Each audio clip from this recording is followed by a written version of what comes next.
नमस्कार दोस्तों, मेरा नाम ज्ञानेश्वर है और आपने देखना शुरू कर दिया है खबरों के पीछे।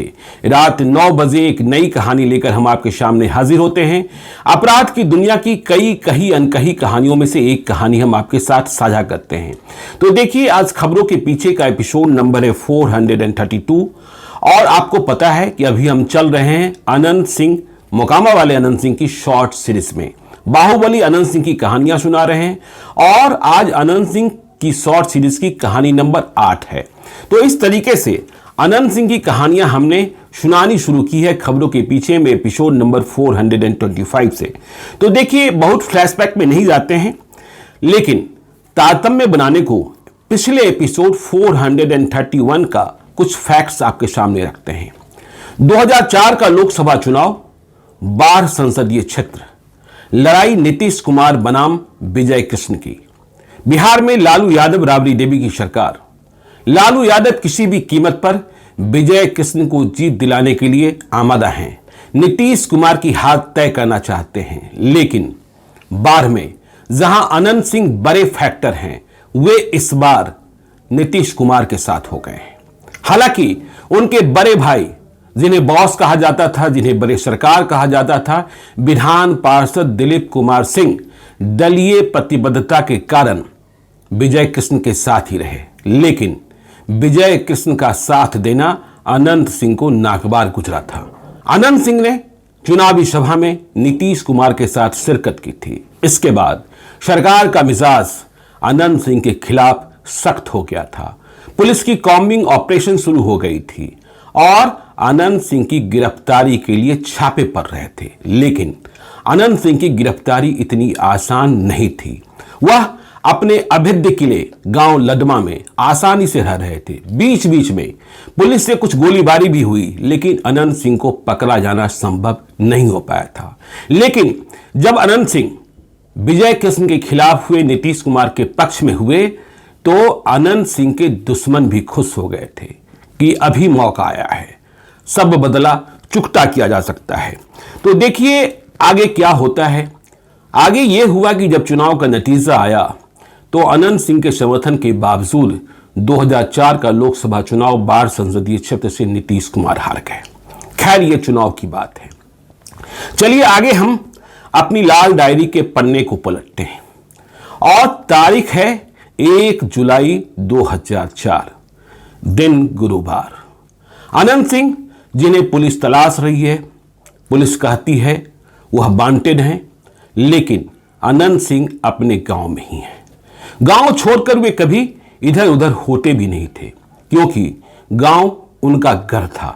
और तब के जमाने में अनंत सिंह कोई 30 लोगों के सशस्त्र पहरे में हुआ करते थे। 30 लोग हमेशा साथ, और इनमें से दर्जन भर ऐसे लोग थे जिनके पास AK-47 और AK-56 होता था। जहां अनंत सिंह लदमा गांव में, अपने गांव में सोते थे छत पर, उनकी दीवारों में होल बने हुए थे, छेदा बना हुआ था, जैसा आर्मी के बंकर्स में होता है, ताकि यदि दुश्मन दूर से आता दिखाई पड़े तो उसी होल से इधर से राइफल की नाल, AK-47 की नाल घुसाकर गोलियां दागी जा सके। पहले एक बार ऐसा हुआ भी था, कुछ ही साल पहले। खैर, उसकी कहानी आपको आगे बताएंगे। इसके साथ ही वहां बड़ी संख्या में घोड़े रहा करते थे, ताकि यदि मूवमेंट की जरूरत हो, टाल का इलाका है, तो घोड़े से निकल चले। तो देखिए 1 जुलाई 2004 को क्या हुआ। दिन गुरुवार था। मैं अपनी लाल डायरी के पन्ने को देख रहा हूं, जो चीजें लिखी हुई हैं। सुबह के 6 बजे थे। अनंत सिंह सबसे पहले उठ गए थे। अभी उनके साथी उठे थे, लेकिन तैयार होने के क्रम में थे, क्योंकि अनंत सिंह की दिनचर्या थी कि सुबह पहले नीचे बैठकी लगती थी, जहां छत पर सोते थे, और यह बैठकी की जो जगह थी, खुली जगह थी, वह ठीक अनंत सिंह के घर के सामने थी। छोटी सी जगह थी, और गांव में अनंत सिंह और तब के उनके सबसे बड़े दुश्मन गुतिया विवेका पहलवान का घर, आपको पता है, दोनों की बाहरी चारदीवारी एक ही है। तो दोनों के घर के ठीक सामने, अपने घर के सामने, विवेका पहलवान के घर के सामने अनंत सिंह की सुबह सुबह बैठकी लग जाती थी। और फिर वहीं से अनंत सिंह के घर में एक फोन हुआ करता था, लैंडलाइन। उसी फोन से वे यहां वहां संपर्क साधते थे, हालचाल जानते थे। तो सुबह 6 बजे अनंत सिंह सबसे पहले जगे।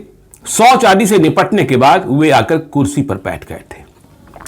पीछे में, मतलब जिस दिशा में वे बैठे थे, पीछे में उनका घर, उनके घर का दरवाजा और विवेका पहलवान के घर का दरवाजा था। साथ में अभी देखिए, रहने को तो 30 लोग रहते थे, लेकिन अभी सिर्फ एक ही व्यक्ति था, बाकी तैयार हो रहे थे। और जो साथ में था उसके पास AK-56 था। तो अनंत सिंह ने रोज की दिनचर्या की तरह उसे कहा, यहां फोन लगाओ, वहां फोन लगाओ। पहली बातचीत वे खत्म कर चुके थे। दूसरा फोन उन्होंने पटना में किसी को लगाने के लिए बोला। तो वह सहयोगी जिसके हाथ में AK-56 था, उसने AK-56 को चौकी पर रख दिया। एक चौकी भी वहां लगी हुई थी। और फिर वह फोन लगाने लगा। वह फोन लगा ही रहा था, अभी फोन लगा भी नहीं था कि पीछे से गोलियां चलनी शुरू हो गई। 3 गोलियां चली, बिल्कुल अनंत सिंह को निशाने में लेकर। सभी हक्के बक्के हो गए। और जिसके पास AK-56 था, जिसने चौकी पर रखा था, उसने फोन को तेजी से पटका और AK-56 उठा लिया। AK-56 उठाते ही उसने विवेका पहलवान के घर की ओर, क्योंकि पता था कि दुश्मन विवेका पहलवान का घर ही है, उसने विवेका पहलवान के घर की ओर पोजीशन किया, निशाना साधा और पूरी मैगजीन AK-56 की खाली कर दी। अब जब AK-56 की पहली मैगजीन खाली हो गई तो सामने से गोलियां आनी बंद हो चुकी थी, मतलब कुल 3 गोलियां ही चली थी। तो यह व्यक्ति जिसके पास AK-56 था, उसने इस बात का प्रयास किया कि दूसरी मैगजीन को लोड करते हैं और दूसरी मैगजीन भी खाली कर देते हैं। तभी उसकी नजर पड़ती है अनंत सिंह गायब हैं। अनंत सिंह को गांव में लोग मालिक भी कहते हैं। अनंत सिंह गायब हैं, गए कहां? वे वहां गिरे पड़े भी नहीं हैं। तो AK-56 लिया व्यक्ति जो दूसरी मैगजीन को लोड कर फायर करने की मुद्रा में था, वह अब हल्ला करने लगता है। जो बाकी लोग हैं, अनंत सिंह के दूसरे लोग जो तैयार हो रहे थे, वे भागे भागे आते हैं और जिधर से गोली चलती है उधर अनंत सिंह का एक निहत्था नौकर जिसका नाम था उमेश राम, वह दौड़ते हुए जाता है विवेका पहलवान के घर की ओर। लेकिन वह उन हमलावरों की गोलियों का निशाना बन जाता है जिसने अभी अभी अनंत सिंह पर गोलियां चलाई हैं। तो अनंत सिंह कहां चले गए? अब सभी लोग अनंत सिंह को खोजने में लग जाते हैं। लोग इधर उधर भागते हैं, देखते हैं अनंत सिंह पास में ही एक गली में छाती दबाकर बैठे हैं। अनंत सिंह बेहोश नहीं हुए हैं। और जब लोग पूछते हैं हुआ क्या, वे कहते हैं गोली लग गई, खून बाहर निकल रहा है। अब सभी के सभी, आप समझ सकते हैं, सभी के होश उड़ गए। अब दुश्मन को क्या देखना, पहले अनंत सिंह को देखो। दुश्मन तो गोली चलाकर भाग गए क्योंकि गोलियां चलनी बंद हो गई थी। तो वहां एक स्कॉर्पियो लगी होती है और उसी स्कॉर्पियो में अनंत सिंह को सवार किया जाता है। अनंत सिंह को सवार करने के बाद लोग तेजी से पटना लेकर चल देते हैं। बाहर के डॉक्टर भी कहते हैं सीधे तौर पर पटना ले जाइए, कहां गोली लगी है, क्या उपाय है, क्या उपचार है, इन मुद्दों पर चर्चा शुरू हो जाती है। तो स्कॉर्पियो बहुत तेज चाल में बाहर से पटना की ओर आ रही है। अब पुलिस भी अलर्ट हो गई है। देखिए, उधर गांव में पता चलता है कि गोली कहां से चली थी। गोली चली थी विवेका पहलवान के घर के भीतर से। देखिए, विवेका पहलवान के घर का दरवाजा बंद रहता था, लेकिन उस सुबह 1 जुलाई 2000 की सुबह उस बंद दरवाजे के भीतर घर से घर की खिड़की खुलती है। और खिड़की किधर खुलती है? खिड़की उधर खुलती है जिधर अनंत सिंह बैठे होते हैं और उसी खिड़की से AK-47 से गोलियां दागी जानी शुरू हो जाती है। लेकिन देखिए, अनंत सिंह को बचना था। AK-47 से गोलियां दागी गई, लेकिन AK-47 3 गोली फायर करने के बाद फंस गया था और अनंत सिंह पहली गोली लगने के बाद वहां से भाग लिए थे। तो देखिए, अनंत सिंह की पीठ में गोली लगी है, जाकर छाती में फंसी है। अनंत सिंह को पटना लाया जा रहा है। पुलिस हाई अलर्ट में है क्योंकि पुलिस को पता है कि जब अनंत सिंह को गोली लगी है और जब इस तरीके का गैंगवार शुरू हो गया है तो कुछ भी हो सकता है। पुलिस के सामने कई प्रकार की चुनौतियां सामने हैं। पुलिस के रिकॉर्ड में अनंत सिंह फरार भी हैं। तो तब 1 जुलाई 2004 को पटना के ग्रामीण एसपी हुआ करते थे गंधेश्वर प्रसाद सिन्हा। वे भी पटना से बाढ़ की ओर चल देते हैं, लेकिन फतुहा में ही वह स्कॉर्पियो जिससे अनंत सिंह को पटना लाया जा रहा था उसे रोका जाता है और अनंत सिंह को गिरफ्तार दिखा दिया जाता है। अब गिरफ्तारी की अवस्था में अनंत सिंह लाए जाते हैं पटना।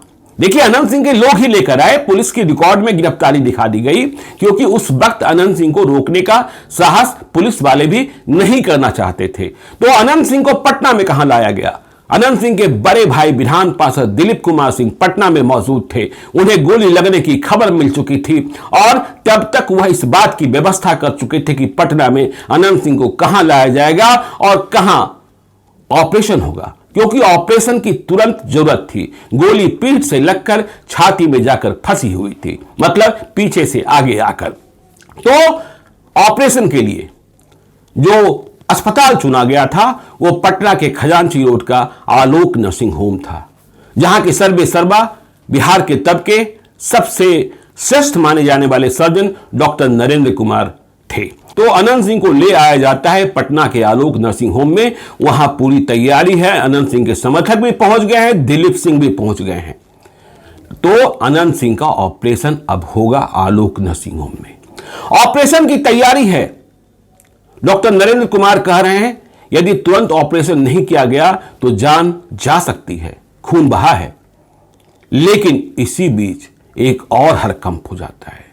यह हड़कंप ऐसे होता है कि आलोक नर्सिंग होम हॉस्पिटल के लैंडलाइन पर एक फोन आता है जिस पर कहा जाता है कि यदि अनंत सिंह, घायल अनंत सिंह, क्योंकि दुश्मनों को पता चल गया है कि अनंत सिंह को गोली लगी है लेकिन अनंत सिंह मृत्यु को प्राप्त नहीं हुए हैं, तो हॉस्पिटल में फोन कर धमकी दी जाती है कि यदि अनंत सिंह का ऑपरेशन किया गया तो सभी को मार दिया जाएगा, बर्बाद कर दिया जाएगा। इसके बाद हॉस्पिटल में भय, लेकिन मोर्चा संभाले हुए हैं अनंत सिंह के बड़े भाई दिलीप सिंह। दिलीप सिंह अपनी मौजूदगी में अनंत सिंह का ऑपरेशन कराते हैं।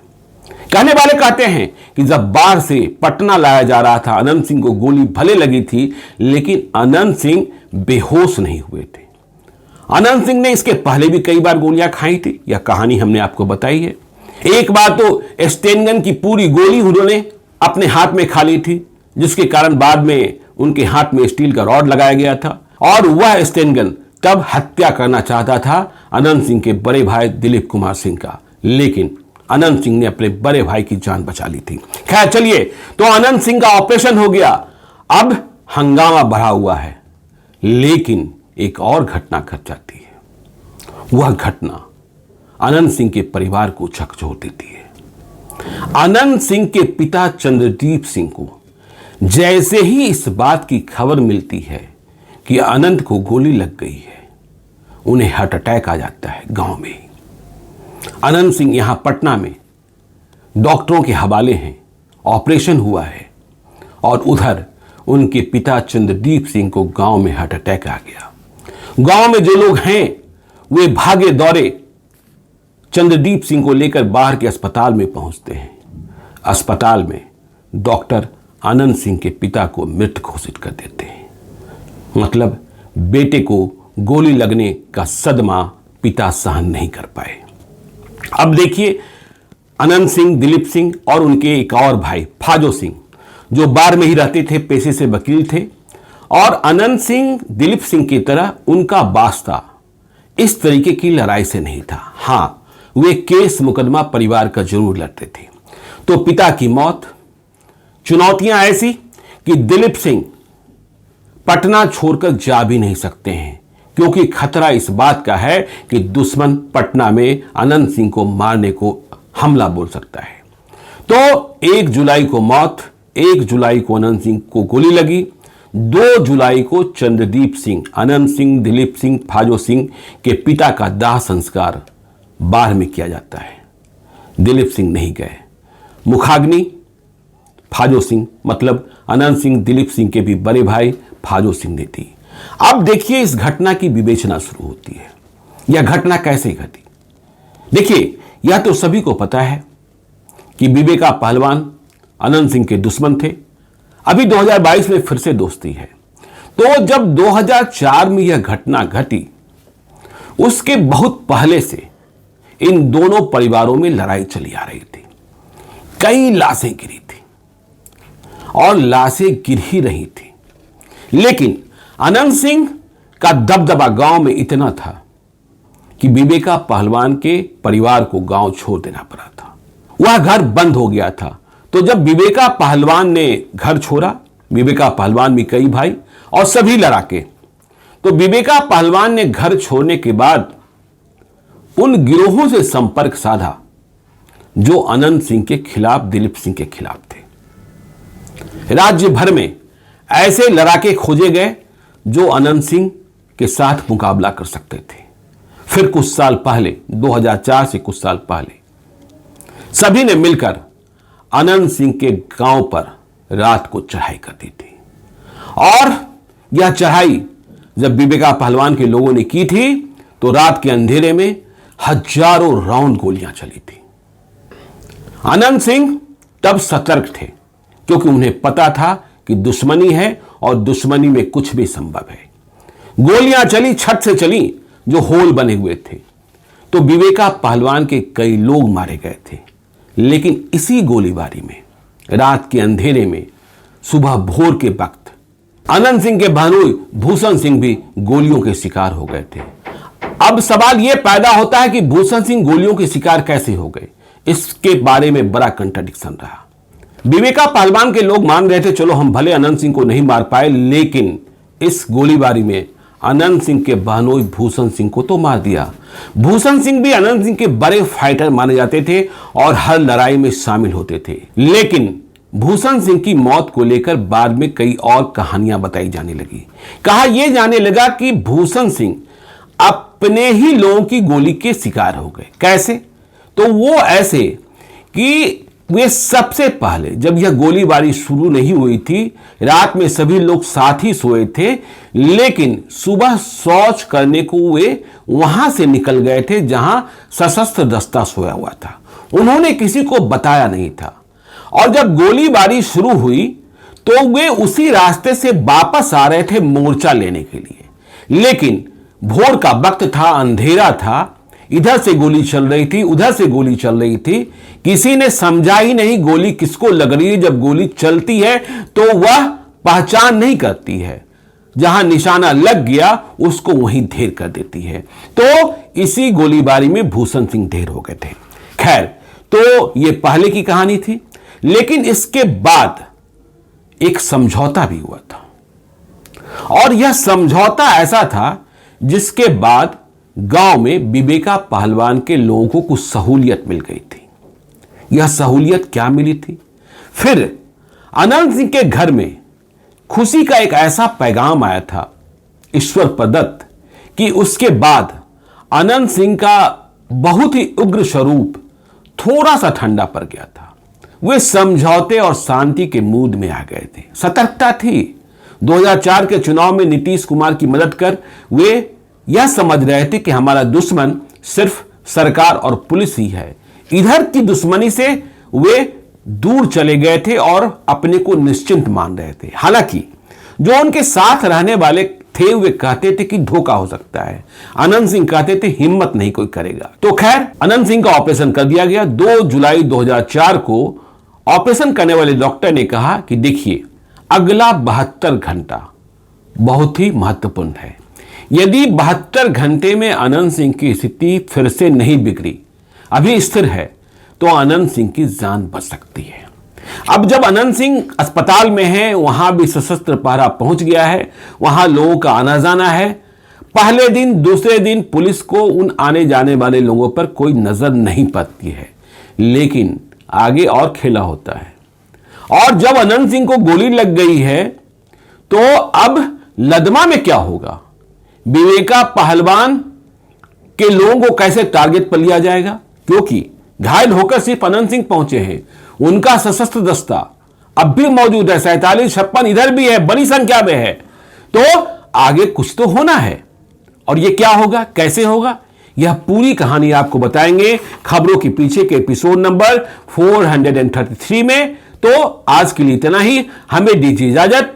और चलते चलते यदि अब तक आपने हमारे YouTube चैनल खबरों के पीछे को सब्सक्राइब नहीं किया है तो जरूर कर लीजिएगा। और यदि इस वीडियो को आप फेसबुक पेज के माध्यम से देखें तो पेज को लाइक कीजिएगा। एक और अनुरोध, यदि आप मुझसे कोई कहानी सुनना चाहते हैं, मुझे कोई कहानी बताना चाहते हैं, कोई भूल सुनना चाहते हैं या सीधे तौर पर संपर्क करना चाहते हैं तो आप हमें gyaneshwarlive@gmail.com पर मेल कर सकते हैं। मेल करते वक्त आप अपना नंबर भी लिखकर भेजिए, जरूरत होने पर हम आपसे बातचीत करेंगे। आपसे हुई बातचीत या आपका परिचय हम तब तक सार्वजनिक नहीं करते हैं जब तक आपसे अनुमति ना प्राप्त कर लें। तो आज के लिए इतना ही, हमें दीजिए इजाजत। मिलते हैं नई कहानी के साथ कल रात ठीक 9 बजे। बहुत बहुत धन्यवाद।